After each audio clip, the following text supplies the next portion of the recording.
Morning, it's Tuesday the 21st of July 2026. Acid! Today we're going to talk about Kevin Keegan, who passed away. I don't know if it was yesterday or Sunday. But before that, I want to send solidarity to anybody who's on strike today, stand up against greedy bosses. I also want to send solidarity to anybody who's out there protesting today with good reason.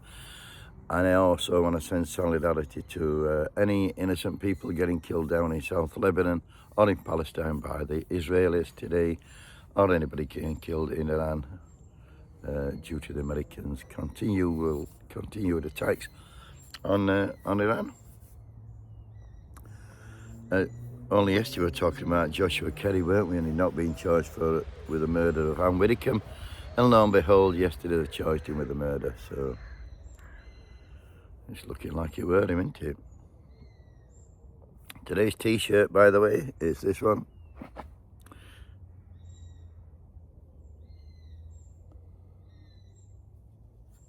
Love music, hate racism. How good is that? Even birds are off mask today for Kevin Keegan. How sad is that? I've had that bird quite a bit. I usually go through them pretty quickly, but that's got a tie to that, believe it or not. Andy Burnham, the new Prime Minister, he has now formed his new cabinet. And they are John Healey, he's the Chancellor. Ed Miliband, Foreign Secretary. Wes Streeting is the Defence Secretary. Shabana Mahmood, she remains the Home Secretary. Yvette Cooper's the Health Secretary. Angela Rayner, get out Angela's back, and she's Housing Secretary. Couldn't help chuckle when I seen that, but yeah, welcome back, Angela. We need such as her in there. Jonathan Reynolds, Business Secretary. Lucy Powell, Education Secretary. Excuse me. Bridget Phillipson is the Women and Equality Secretary. Pat McFadden is the Work and Pension Secretary. Lisa Nandy, Media and Sports. Miata Fatibula is Energy. Alex Norris is the Justice Secretary. Angela Eagle, Environment. Louise Haig, welcome back Louise, Secretary of State. And Annalise Mesley, the Chief Whip. Getting on to Kevin Keegan, I don't know if he died yesterday or the day before, but it came out yesterday, didn't it? And he passed away. He'd been suffering with stomach cancer, told lad has. And I just thought, what a fucking life he had, Kevin. He was probably the first superstar footballer, proper Royal Rovers stuff, wasn't it? And he came from just up the road in Doncaster Pit village called Ormthorpe. Father was a miner, and he never ever lost his way, did he? You know, he didn't let fame go to his head. And even at this early, I've done a couple of clips, and this first interview would have been his first television interview, and it could have been a scene from fucking Kes, to be fair. And he's here talking about his dreams and ambitions. You started off in league football as a 17-year-old. Do you find it a bit tough? Yeah, at first very tough. Couldn't do much right, to be honest. But the more I've played, easier it's come, you know. Have you found the fullbacks have been giving you a bit of a warning? Yeah, not as much as I expected, really, you know. I've, been kicked a lot on that, but no, not as tough as I thought it'd be, to be honest. What sort of fullback do you like to see playing against you? Well, if you like to give you a bit of room, you know. Nowadays fullbacks play cover a lot. I like to see him play that. Gives you plenty of room up wing to do what you want. You know, you get plenty of space. Gives you a lot of time to think what you're going to do with the ball when you get it. Now, people are already beginning to talk about you as a player with a future. Are you very conscious of this? No, I ain't don't, I'm conscious of it perhaps, but I try not to be. Well, I try not to let people say I am. Don't know if it's wrong or not. What sort of ambitions have you got in football? Well, I suppose same as everybody else. I'd like to play like youth honours, then England honours if possible.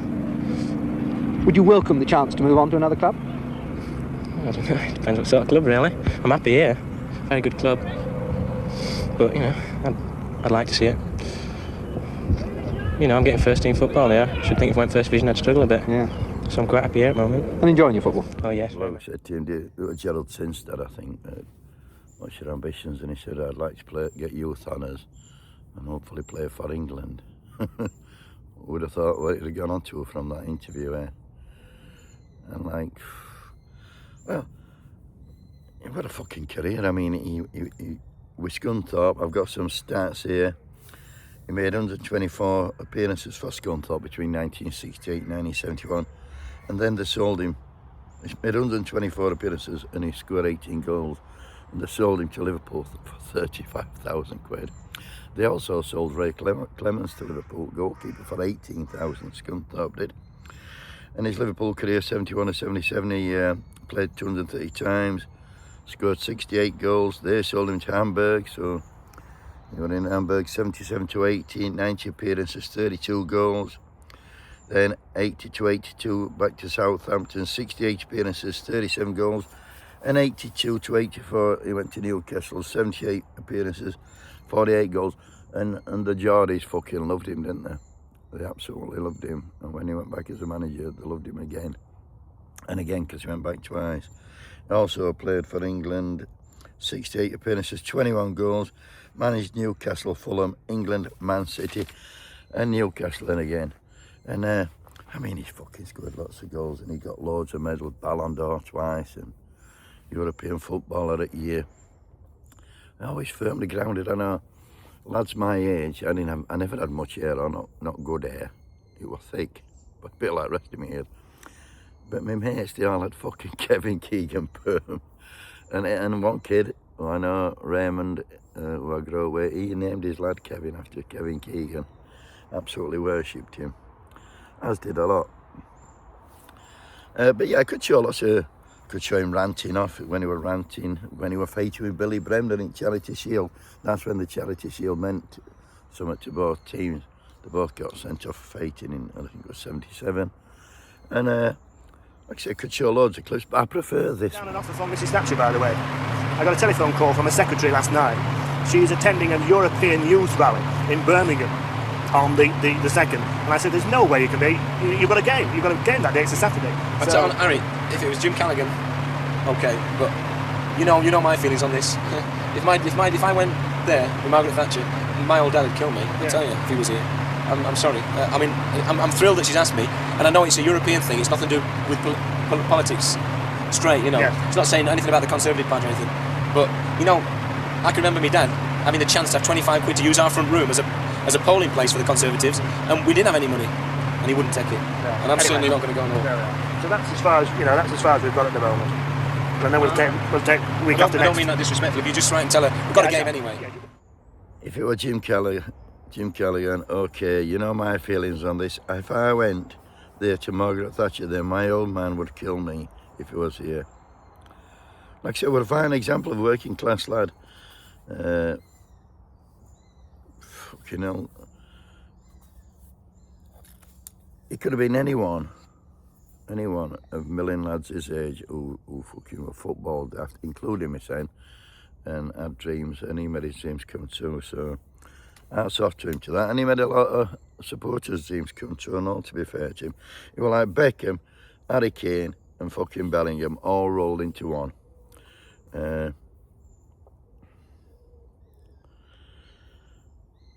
I mean, he's famous all round the world, and fucking obituaries and accolades and tributes have come flying in.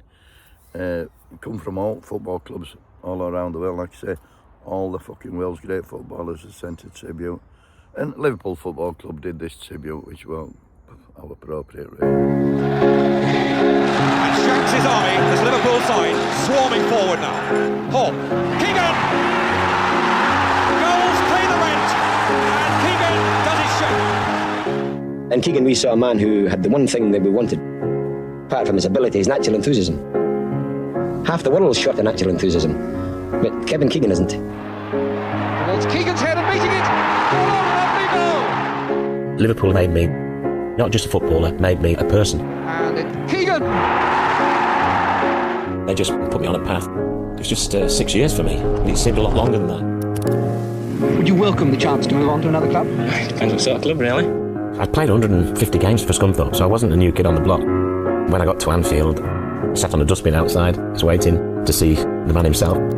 He said, "How does £30 a week sound, son?" I said, "I'm on more than that at Scunthorpe, Mr. Shankly." Shanks then said to me, "Well, what about 40? I said, "That'll be fine." I think he just took a shine to me. He said, "Where do you want to play on Saturday, son? First team or the reserves?" I just said, I've not come here to play any reserves. He just went, Gritza. So they pinned the team up, and there I was. 60-odd thousand people who were there that day. I don't think any of them would have known me. I pulled up to the barriers, so the guy said yes, and I said, I'm playing. And so I was a little bit late, but I suppose it was a good way to make a debut, because we didn't have a lot of time to think about it. 13 minutes scored in front of the Kop. I mean, it doesn't get any better than that. They were still searching for that right combination. What I liked about Tosh was he was very clever. If Toshi was going out, I always thought he'd win it. I think someone thought we were telepathic. Could this understanding really be telepathic? Red. Cross. But the league, wow, when we won that, when you get that trophy. And Liverpool are champions. It was unbelievable. And this great communion between players and supporters. The euphoria around the place, when you get that trophy, that's something special. And it's all over. And Liverpool have won the UEFA Cup. Once you start to win something, the adrenaline starts flowing, you think, I want more of this. Pieces, he wasn't offside, Smith. Yes, Keegan second. And Newcastle were adrift. It is with great regret Mr. Shankly has intimated that he wishes to retire from active participation in football. I can remember being devastated, just hoping that it wasn't true. And when he left for me, half the club left. But life goes on. What Bob Paisley did, and I think was very clever to do, was he let the ship sail on. Kevin Keegan, Footballer of the Year, for ability, enthusiasm, courage, and above all, goals. Picked up in the box, on by Josh Hector Keegan, and the old firm had done it. I remember Wolves for the reason that we clinched the championship there. Kennedy slipped his man quite superbly, and what a lovely left foot. The Kop spinning onto the pitch to celebrate the victory and the championship. I can remember us being in the dressing room afterwards. I remember my father coming in and sitting there, and the euphoria of winning that. What a time that was. In 77, we'd won the league. This marvellous relationship between Liverpool and their supporters, especially those at the Kop end, bears fruit again. Tell me, Mum, I'm not coming home for tea, I'm going to Italy. And the hills of Rome are alive to the Liverpool sound. Gladbach, in those days, they were a good team. Neil, and with such simplicity, the European Cup surely is won. The double was pretty good to finish with. If you was to write a book on my 6 years at Liverpool, you couldn't have wrote a better chapter for the end. Just about as good as it gets. He won everything he could at Liverpool. Keegan comes in, number one. He works so hard, his output is brilliant. Keegan. He's just as effective as any of the players that's played, Pele and all of them. Keegan. You could talk about him too highly.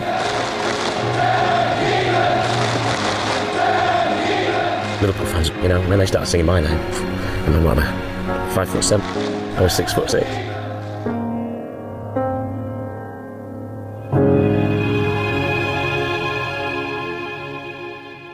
I'm good with that. But I like, the best thing I liked for Doncaster Rovers tribute, and they put simply, from Ormthorpe to European Footballer of the Year. What a legend. So yeah, rest in peace, Kevin. Thanks for the memories. The bird. The bird. Fucking hell, it's taking morning. Serious, that innit? Anyway, I'm not going to shout this morning, wakey wakey. It's quite a sad one, but not really sad. He had a fucking great life, didn't he? Like I say, absolute role model to thousands of kids. And he was a great footballer, but probably even better, he was a fucking great human. So if we could all be a bit more like Kevin Keegan today, the world would be a lot better place. Have a soap with everybody, and I'll be back fucking moaning in the morning, God willing.